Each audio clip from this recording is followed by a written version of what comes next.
After an argument, my ex posted my confidential surgery records online to mock me. I didn't respond. Instead, my lawyer sent her a "see you in court" email. The post vanished, and she was left frantically leaving tearful voicemails, begging me to call it off. I should have seen it coming. When my spine started throbbing that morning, I knew the trip was a no-go. My name's Jason.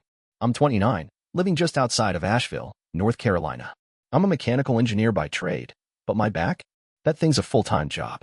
Nerve damage from a snowboarding accident when I was 17.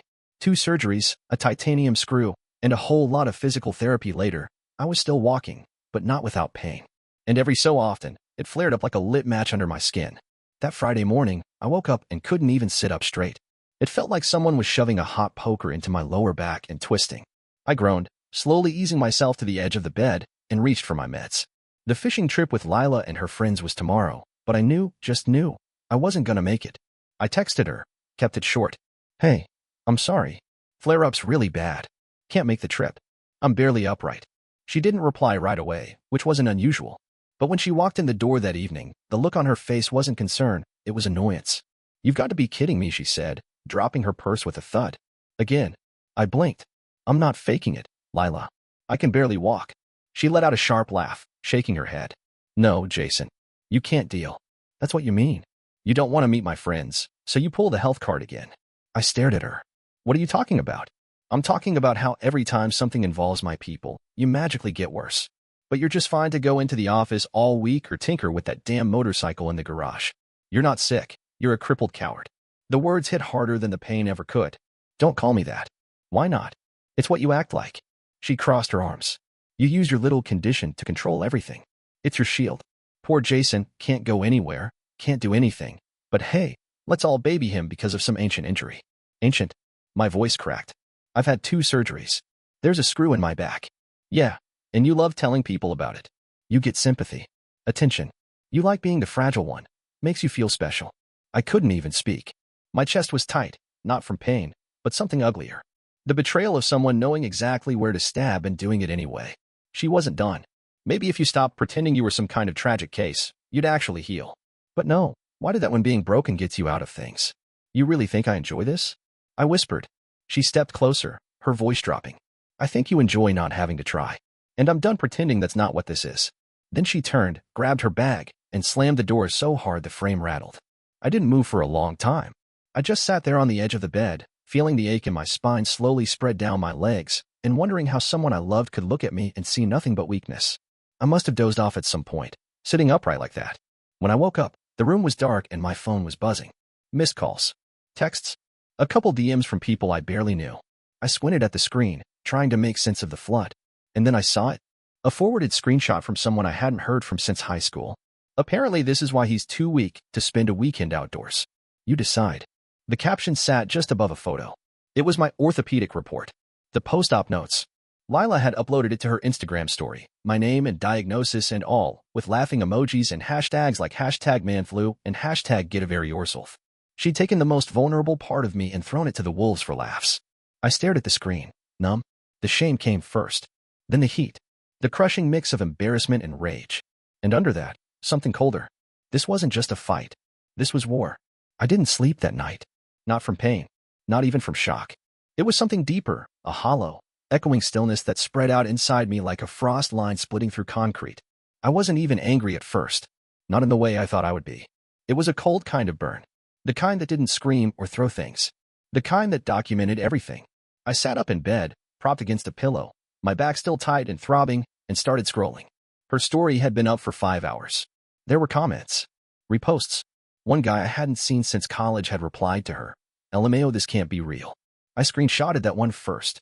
Then the original post. Then the comments. All of them. Every reply, every chuckle, every stupid reaction emoji. I captured them all and dropped them into a folder on my desktop. Then I opened the email from the hospital and downloaded a clean copy of my surgery report, the exact one she had posted without my permission. Next, I opened my texts. A few friends had reached out. Not many. Just enough to make my chest tighten with a kind of shame I couldn't name. Saw what Lila posted. That was messed up, man. You okay? Don't let that crap get to you. Some people just don't understand. But they weren't calling her out. They were reaching out to me, quietly, privately, like I was the one who needed to keep the peace. I screenshotted those two. Not because they were bad, but because everything needed to be documented now. This wasn't a misunderstanding. This was a decision. Intentional. Calculated. And if she thought I was going to roll over and cry quietly, she didn't know me like she thought she did. I saved everything. Locked the folder behind a password. Then, I spent the next hour researching privacy law. HIPAA didn't apply. That was for medical professionals. But there were still rights. Still protections. And most importantly, still legal consequences for violating them. That's when I found Devereaux. Boutique firm. Specialized in personal injury and defamation. Small office out of Charlotte. But the testimonials were clear. These people didn't play. I filled out the contact form, attached screenshots, explained the situation in a few clipped sentences. I didn't dramatize it. I didn't beg. I just told the truth. By noon the next day, I had a reply. Jason, thank you for your message. This is a clear violation of your privacy, and depending on the context of the posts and resulting harm, it may also constitute defamation and emotional distress. I'd like to schedule a consultation immediately. Please let me know if you're available this afternoon. A. Devereaux. We did a video call. Devereaux was calm, sharp, the kind of lawyer who could smile without showing his teeth. He asked me to walk him through the timeline. I did, sticking to the facts. He didn't flinch when I showed him the post. She shared your medical records publicly, he said flatly, and mocked you while doing it. That's a pretty clean-cut breach of personal dignity, possibly defamation, depending on the comments and the narrative she pushed. I didn't say anything. I was still holding my breath. She's not a journalist, not a doctor. She had no legal right to share that document, especially not in that context. This wasn't about concern. This was targeted humiliation. That last part stuck with me. Targeted humiliation. He outlined the options. Cease and desist first, to force her to remove the content and formally acknowledge the harm. If she refused or retaliated, we could file for damages. Actual and punitive.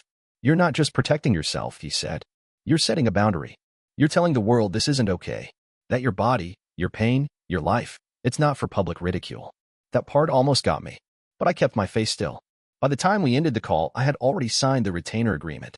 He drafted the cease and desist letter that afternoon. It would go out in 2 ways. Email first, so she couldn't pretend she didn't see it. Then by registered courier, with a tracking number and proof of delivery. She'd know. She'd know she crossed a line. And for the first time since that door slammed behind her, I felt something close to control. Not comfort. Not relief.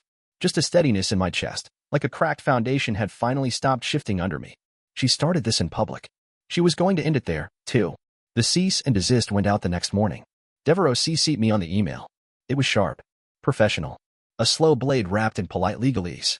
It gave her 48 hours to delete the post, issue a written apology, and confirm she would not repeat the behavior or legal action would follow. That same afternoon, the courier confirmed it had been delivered to her apartment. Signed for at 2:41 p.m. By 6 o'clock, the post was gone. No explanation. No apology. Just gone. I sat at my kitchen table, refreshing her profile like it was some kind of scoreboard.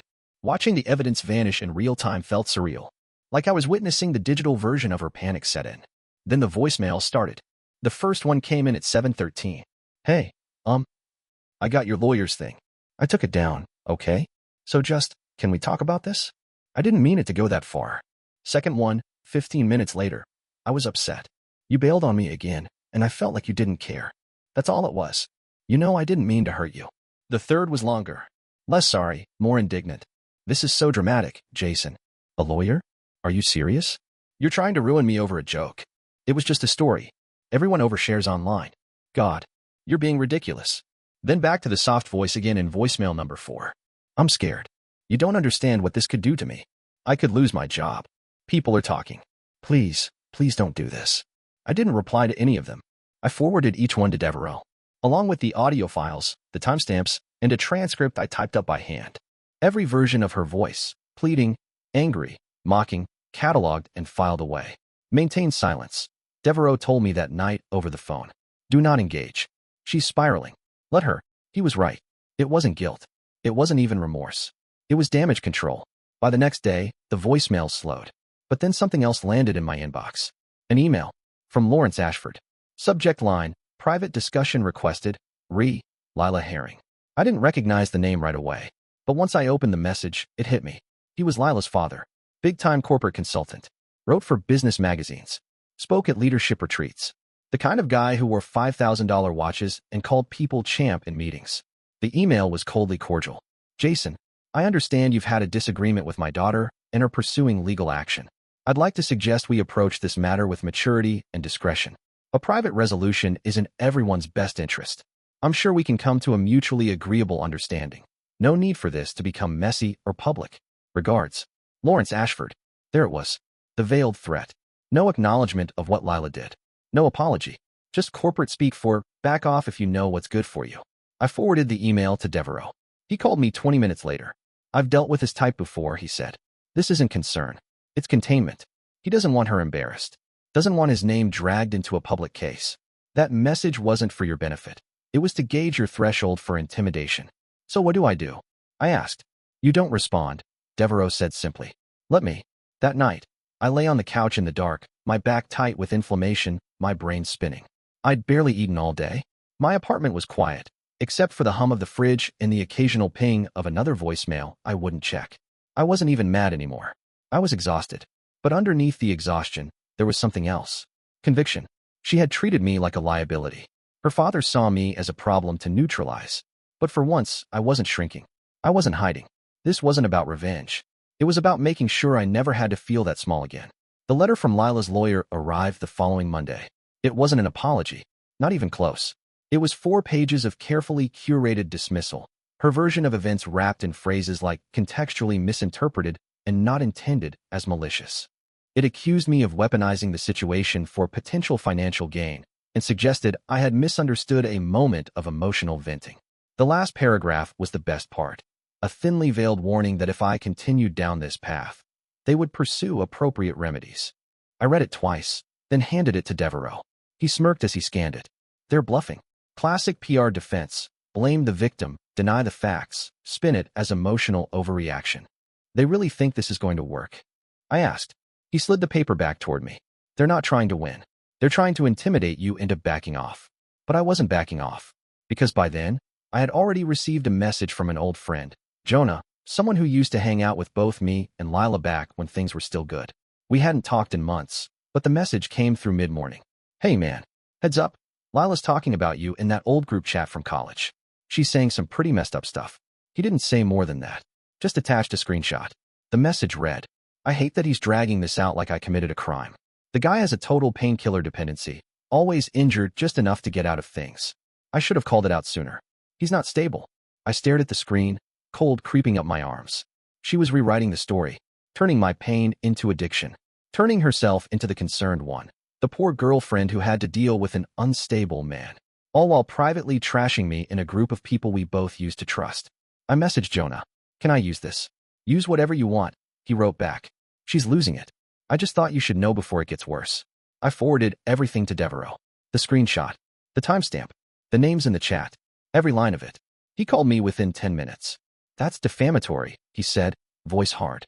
Flat out lie, presented as fact, with the intent to damage your character. And it shows a pattern. First public humiliation, now private slander. I'm done waiting, I told him.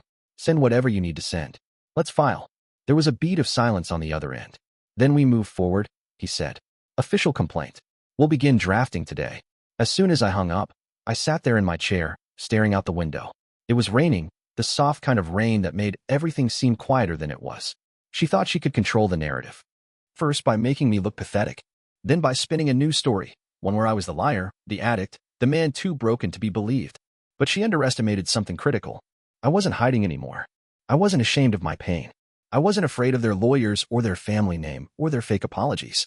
She had crossed a line, and now there was a record, a legal, time-stamped, sworn record of every lie she'd told to cover it up. She wanted a reaction. Instead, she got a lawsuit. It started with an email from HR. Subject line, meeting request, workplace conduct concerns. I sat there staring at it for a few seconds, heart thumping in my ears. The message was brief and unsettlingly vague. They wanted to discuss a recent concern submitted through the anonymous reporting portal. Anonymous. But I already knew. The meeting was set for Thursday at 10 a.m. I walked in early, wearing a button-up that didn't quite hide the tension in my shoulders. My boss, Danielle, was already seated across from Julia from HR, clipboard in hand, expression unreadable. Jason, she said calmly. Thanks for coming in. Sure, I said. I kept my voice neutral. I was determined not to look rattled. That's what they wanted. Julia folded her hands over the clipboard. We've received a report alleging recent displays of erratic behavior and emotional instability. The complaint also raises concerns about how your medical condition may be affecting your performance. I blinked. My condition? Danielle leaned forward, uneasy. They cited your back injury, Jason. Said you've seemed unpredictable and agitated, particularly during the last 2 weeks. And there it was, right out of Lila's playbook. I took a breath, slow and deliberate. Do you have the actual complaint? Julia shook her head. It's anonymous. But the language used, it reads like someone with legal guidance. Very formal. Specific phrases about liability and workplace safety. I see, I said, already opening my laptop. I had been ready for this. I pulled up the folder. Screenshots. Audio files. The cease and desist. The slander in the group chat. Even the email from Lila's father. I'm currently pursuing legal action against someone who released my confidential medical records and has since attempted to discredit me both publicly and privately, I said, sliding my laptop across the table. This is part of that pattern. Julia scrolled silently for a moment, as narrowing as she read. Danielle let out a quiet exhale beside her. This wasn't a workplace complaint, I said. This was retaliation. Danielle looked at me, the kind of look that said she was finally seeing the bigger picture. You should have come to us sooner.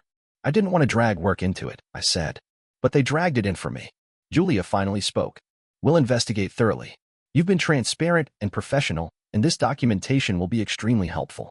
In the meantime, please let us know if there are any disruptions to your work or communication related to this matter. I nodded. I just want to do my job. That's all I've ever wanted. When I left the room, I didn't feel vindicated. I felt tired. This wasn't just about a failed relationship anymore. It was a campaign. A deliberate effort to paint me as broken, unstable, less than. To make me question my own standing in places I'd built trust, one brick at a time. But here's the thing. Lila had underestimated me. Again, I wasn't the same guy who used to second-guess everything, who apologized before speaking, who minimized his pain just to keep the peace. I had evidence now. I had legal backing. And I had finally stopped shrinking. That afternoon, Danielle stopped by my desk. They'll do what they always do, she said quietly. People like her. They push too far. Yeah, I said. They forget who's keeping the receipts. She smiled, just a little. We've got your back. I didn't say anything. I just nodded and got back to work. It was a Sunday morning when Kara called. I was halfway through folding laundry when her name lit up my phone. I hadn't heard her voice in weeks, not since the whole thing with Lila exploded. She'd kept her distance, which I understood. Kara was younger by 3 years, but she'd always had this cautious streak, like she hated picking sides in any kind of drama. But this call wasn't casual. Hey, she said, voice tight. Do you have a minute? Yeah. What's going on? She hesitated. I got a message from Lila. I sat down on the edge of the bed, the shirt I'd been folding crumpling in my lap. What kind of message? She took a shaky breath. It was a long one. Like paragraphs. She said she was worried about you. That you've been abusing painkillers. That you're isolating. That you've got this revenge complex. My chest went cold. She said what? That she's scared you're going to hurt yourself. Or someone else. She told me she's tried to talk to you, but you refuse help. That's how she put it. My jaw tightened. Did she send that through text? No. Instagram DM. Like, straight out of nowhere. She asked me to intervene. Told me to talk to you before it's too late. I was quiet. Kara's voice softened. She said you needed help. That you were spiraling. She sounded convincing. Jace. I stood up and walked to the window, staring out at the parking lot below my apartment. She's not trying to help me. She's trying to sabotage me. I figured that much, Kara said. It just took me a second to realize it. I mean, it's not like I haven't seen you struggle with your back, but you've never once made me feel like I needed to step in or call for an intervention. She knows I trust you, I said. She's using that. Silence hung between us. Then Kara cleared her throat. Can we meet? I want to see everything. All of it. I don't want to take your word or hers. I want the truth. I didn't even hesitate. Come by this afternoon. She arrived with coffee and that quiet determination she got from our mom, the kind that didn't make noise, but didn't back down either. I opened the laptop and showed her everything. The original post, the voicemail transcriptions, the group chat screenshots, the HR complaint, even the email from Lila's father. Her mouth tightened as she scrolled. She posted your surgery records, she muttered. She didn't finish the sentence. I sat across from her, watching her face change, confusion morphing into disgust, then anger. Why? She finally asked, looking up at me. Why would she go this far? Because I didn't roll over. Because I stood up to her. And now she's trying to burn everything down around me. Kara leaned back. I still fixed on the screen. She messaged me like she was some concerned saint, she said quietly. Like she was trying to save you. And all the while she was feeding lies into the same system that's trying to crush you. She doesn't care about saving me, I said. She cares about saving herself. Kara nodded slowly. Then she closed the laptop. I'm cutting her off, she said. Today. I'm blocking her on everything. You don't have to. I do, she interrupted. Because if I don't, I'm complicit.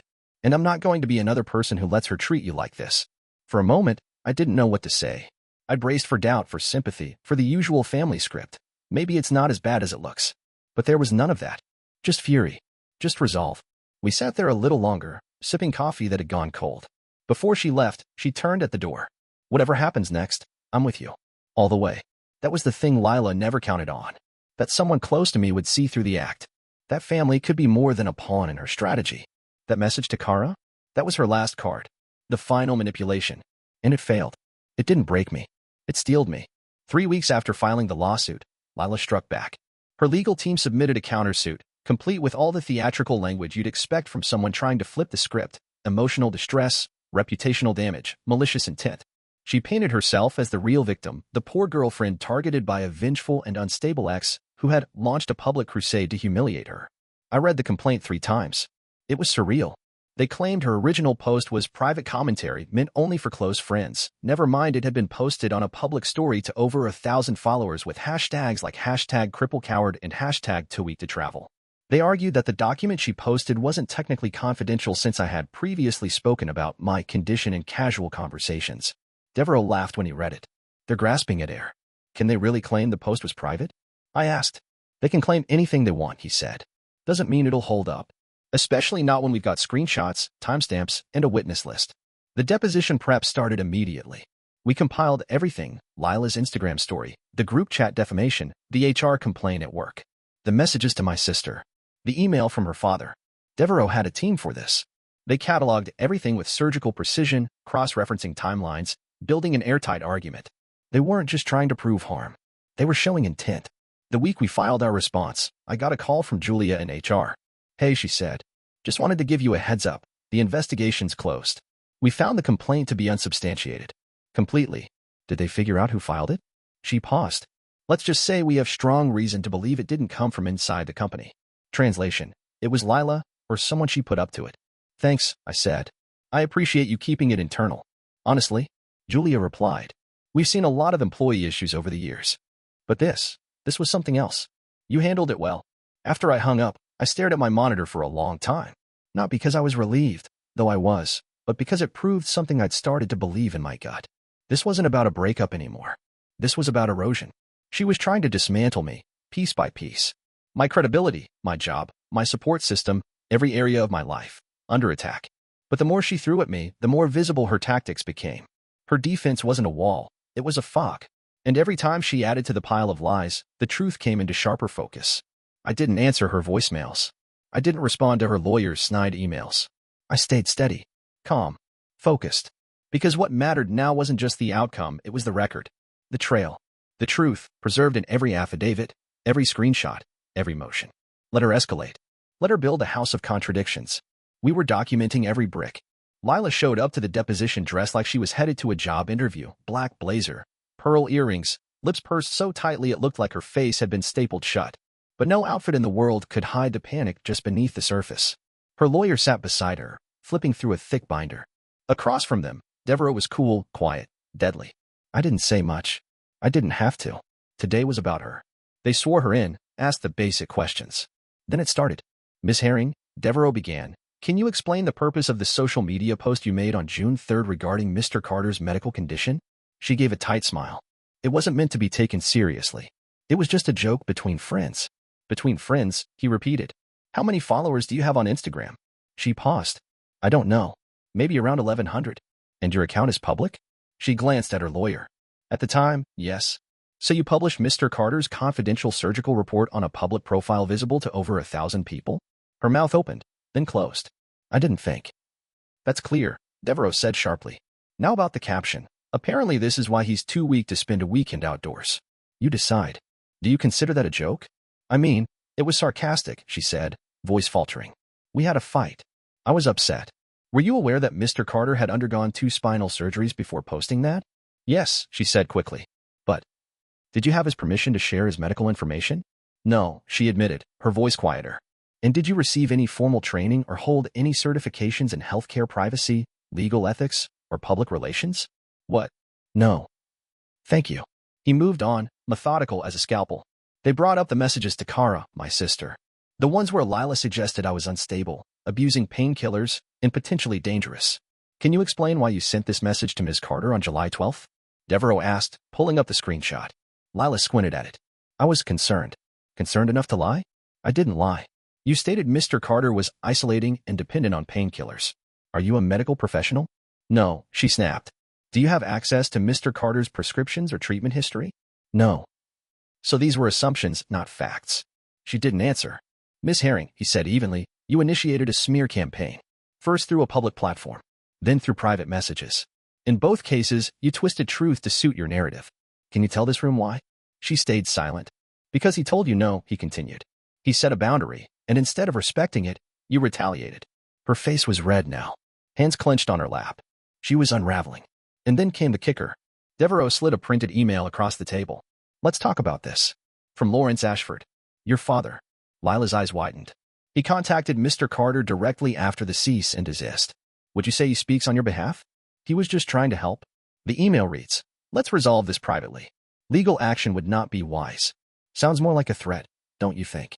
Her lawyer interjected. We object to the characterization. Sustained, the mediator cut in. Let's move on. But the damage was done. Then came Lawrence's own deposition, scheduled the next day. And that was the real collapse. Because under oath, with a court reporter typing every word, he admitted it. He knew Lila had posted the report. He knew it was wrong. And yes, he advised her to get ahead of it before it went legal. By the end of the week, their case looked like a pile of burned paper. Contradictions everywhere.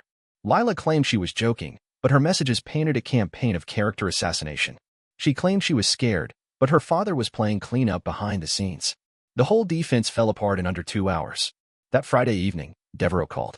They want to settle, he said. My heart didn't skip. It didn't race. It just settled. First offer's garbage, he added. They're trying to save face. Then let them sweat, I said. For the first time in months, I slept straight through the night.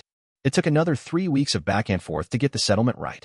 At first, their offer was insulting, some vague mutual resolution with no admission of wrongdoing and barely enough money to cover my legal fees. Devereaux didn't even dignify it with a full reply. He sent back one line, not even close. Try again. Then came the second offer. Slightly more generous, but still toothless. Still no apology. Still no accountability. They offered a few thousand and a non-disclosure clause. Devereaux tore it apart.